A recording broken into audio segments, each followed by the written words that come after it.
पंडित चौधरी साहब,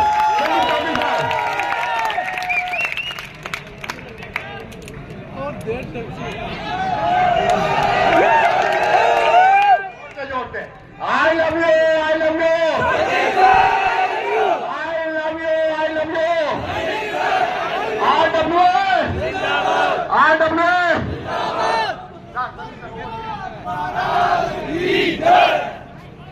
और कैसे हो भाई सभी? पहले तो सभी को बहुत सारा धन्यवाद। मतलब उम्मीद से ज्यादा प्यार यहाँ देखने को हमें मिला। हमें ऐसी उम्मीद नहीं थी कि इतनी ज्यादा संख्या में आप लोग मिलेंगे। तो सबसे पहले बहुत बहुत प्यार आप लोगों को। और मैं बीच में तुम्हें एक छोटी सी चीज और बताना चाहूंगा जो आज तक शायद मैंने अभी तक YouTube पे कभी बताई भी नहीं है।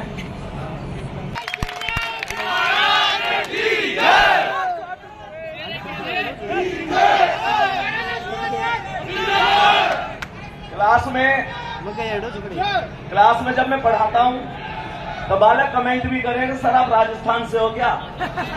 तो हल्की सी ट्यून तो मिली जावे।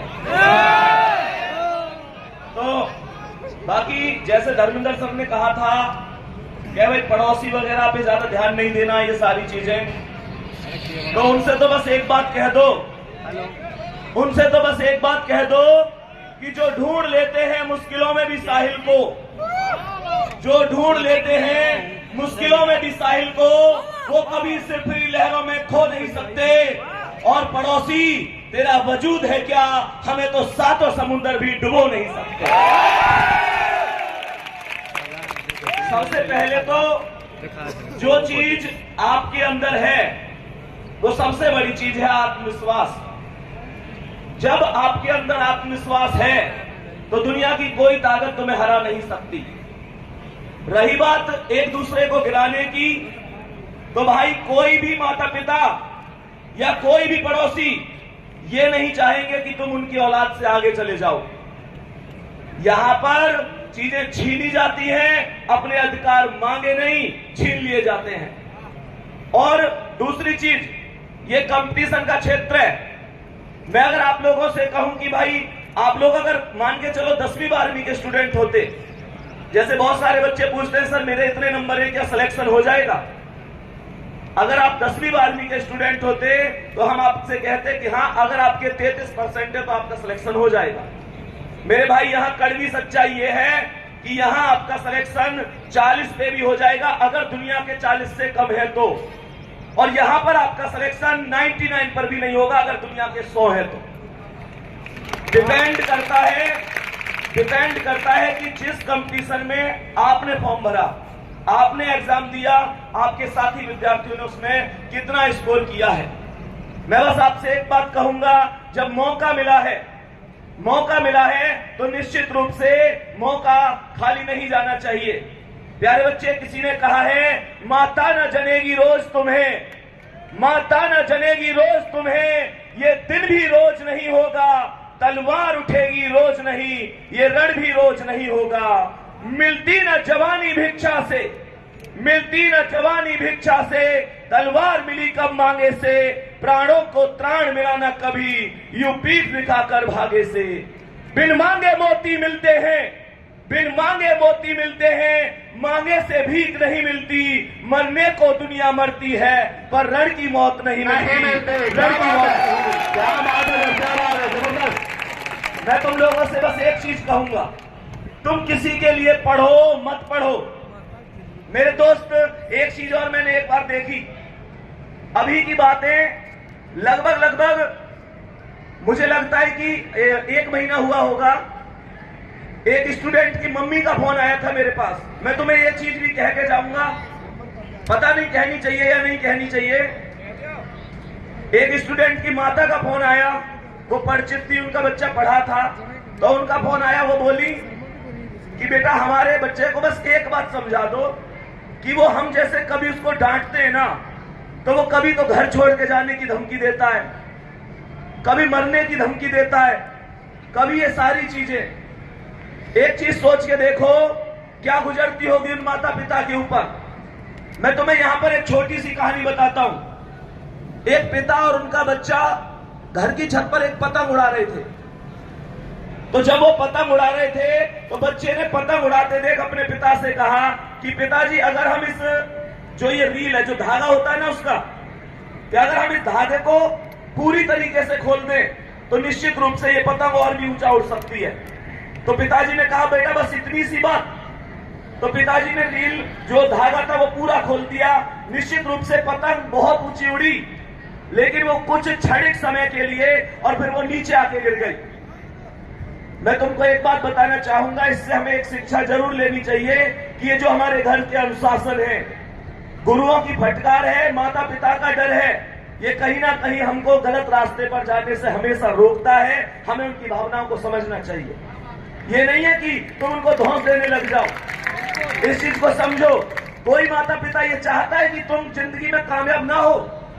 बताओ मुझे। अरे तुम उस माँ को क्या धौंस देते हो जो माँ अपने बचपन में एक छिपकली से डर जाती थी, आज तुम्हारी दुनिया की खातिर इस दुनिया के मगरमच्छों से डर गई। तुम उस माँ को क्या धौंस दे सकते हो? अगर उस माँ को देना है तो बस एक चीज देना कि जिस दिन सिलेक्शन हो जाए एक नई साड़ी माँ के लिए ला के देना, जिसे वो पहन के पूरे पड़ोस में चले और कोई उनसे पूछे कहां से लाई हो तो वो छाती ठोक के कहे मेरा बेटा पहली सैलरी लेके आया। उस पिता के लिए मेरे दोस्त एक बात बताओ, जब उन्होंने तुम्हारे लिए, जब उन लोगों ने तुम्हारे लिए किया तो क्या कभी तुम्हारे लिए कोई कमी छोड़ी? कभी भी कोई कमी छोड़ी? अरे हाँ या ना? जोर से बोलो हाँ या ना। तो तुमको कौन सा अधिकार है? जिसने तुम्हें राजकुमार की तरह पाला है, आज तुम्हारा वचन होना चाहिए तुम उसे राजा की तरह रखेंगे और तुम उसके बुढ़ापे की लाठी बनेंगे। और ये लाठी मजबूत होनी चाहिए। अरे परेशानियां हर आदमी के जिंदगी में आती हैं। तुम अनोखे नहीं हो जिसकी जिंदगी में परेशानियां आती हैं। तुमने क्या परेशानियां देखी हैं? कभी अपने किताबों के झोले को उस बच्चे के झोले से मिलाकर देखना जो बच्चा मात्र 10, 14, 15 साल की उम्र में सुबह को कूड़ा बीनने के लिए जाता है। कभी उससे तुलना करके देखना जो जिंदगी तुम जी रहे हो, उस जिंदगी को जीने के लिए भगवान के सामने दिन रात हाथ जोड़ते हैं लोग। क्या बात है प्यारे बच्चे, कोई परेशानी आए तुमको झुकना नहीं है। बस एक बात याद रखनी है, सिकंदर किसी हालात के आगे नहीं झुकता। तारा टूट भी जाए तो जमीन पर नहीं गिरता, और गिरते होंगे हजारों दरिया समुंदर में, पर कोई समुंदर किसी दरिया में नहीं गिरता। समझनी होगी। और लास्ट में बस एक ही बात कहूंगा, क्योंकि हमारे पास अभी आप लोग समझ सकते हैं कि हम सब मिलकर 12 मिलियन का एक सेलिब्रेशन भी करेंगे। और प्यारे बच्चे, लास्ट में एक चीज कहूंगा, कोई मंजिल नहीं जचती, सफर अच्छा नहीं लगता। कोई मंजिल नहीं जचती, सफर अच्छा नहीं लगता। अगर घर लौट भी आऊं तो घर अच्छा नहीं लगता। करूं मैं कुछ भी दुनिया को तो सब अच्छा ही लगता है, पर मुझे तेरे बिना वर्दी अब कुछ अच्छा नहीं लगता। तो बस यही कहूंगा, मेहनत करते रहो। माता पिता से कभी बैठकर बात किया करो, क्या उनके सपने हैं। हकीकत है वो आपसे कुछ नहीं कहेंगे। और वैसे एक चीज और है कि माता फिर भी एक बार के लिए अपने प्यार का इजहार कर देती है, पिताजी कभी नहीं कहते। कभी तुमने एक चीज महसूस करी है, तुम्हें लगता होगा यार मम्मी तो मेरे हालचाल पूछे, पापा ना पूछे, ऐसे लगता है। वो बहुत कठोर होते हैं, लेकिन अंदर उनके क्या चल रहा होता है वो उनको ही पता है। जब तुम कहीं जा रहे होते हो ना, कभी ऐसे महसूस करिए किसी ने कि तुम कहीं गए हो और तुमसे मम्मी फोन पे बात कर रही है, कभी आवाज आई है पीछे से कि इससे ये पूछ खाना खाया कि नहीं खाया। अरे हो आया ना? वो आवाज पीछे से किसकी होती है? माँ की आवाज होती है, और शब्दों को कहलवाने वाले पिताजी होते हैं। क्या बात है मेरे दोस्त, हमारी जिंदगी में माता और पिता से बढ़कर दुनिया की कोई चीज नहीं है। एक दिन ऐसा होना चाहिए जब उनको आप पर गर्व होना चाहिए। निश्चित रूप से ये वर्दी आपकी, ये सिलेक्शन आपके। दूसरी चीज ये है, जो मेहनत करेगा निश्चित रूप से वो आगे जाएगा। मेरे दोस्त, बाकी यही है, कंपटीशन का क्षेत्र है, ना कोई कृष्ण सुदामा है इस क्षेत्र में, ना कुछ है। मैं सच बात कहूं तो ना जाने कितने दोस्त मुझे भूल गए जो मुझसे ज्यादा कामयाब हो गए, और ना जाने कितनों को मैं भूल गया जो मुझसे कम कामयाब रह गए। सच्चाई है, ये कड़वी सच्चाई है। वास्तविकता कोई किसी का नहीं है। मैं तुम्हें एक चीज बताता हूं। एक जंगल में एक बार दो दोस्त जा रहे थे, और जैसे ही दो दोस्त जा रहे थे तो अचानक शेर आ गया। तो जो पहला वाला दोस्त था वो अपने जूते के फीते टाइट करने लग गया। तो दूसरा वाला बोला, अरे तेज भागने से क्या है, अब इन्हें तू टाइट कर भी लेगा तो शेर से तेज तो हम फिर भी ना भाग सके। तो उस दोस्त ने कहा, शेर से तेज कौन है भागनो है, इससे तेज भागनो है। इसका मतलब क्या है? इसका मतलब है कि आदमी पूरी तरीके से पहले खुद कामयाब होना चाहता है। बिल्कुल सही, मेरी बात बिल्कुल। समझ रहे हो? अब तुमको ऐसा लगेगा कि भैया तो स्वार्थ की बात कर रहे हैं, ऐसा लगेगा ना कि भैया तो स्वार्थ की बात कर रहे हैं। मेरे दोस्त, अगर मान के चलो ऑप्शन 2 है तो मैं चाहूंगा मैं भी कामयाब हो जाऊं और अमर सर भी कामयाब हो जाए। लेकिन अगर ऑप्शन 1 है तो मैं बस एक ही बात चाहूंगा, मैं कामयाब हो जाऊं। और इतना स्वार्थ तो तुम्हें लेना ही पड़ेगा, क्योंकि अमर सर की क्या गारंटी है कल कामयाब हो गए ये मुझे ना भूले तो। इस बात को समझो, ये वास्तविकता है। ठीक है, जय हिंद, जय भारत।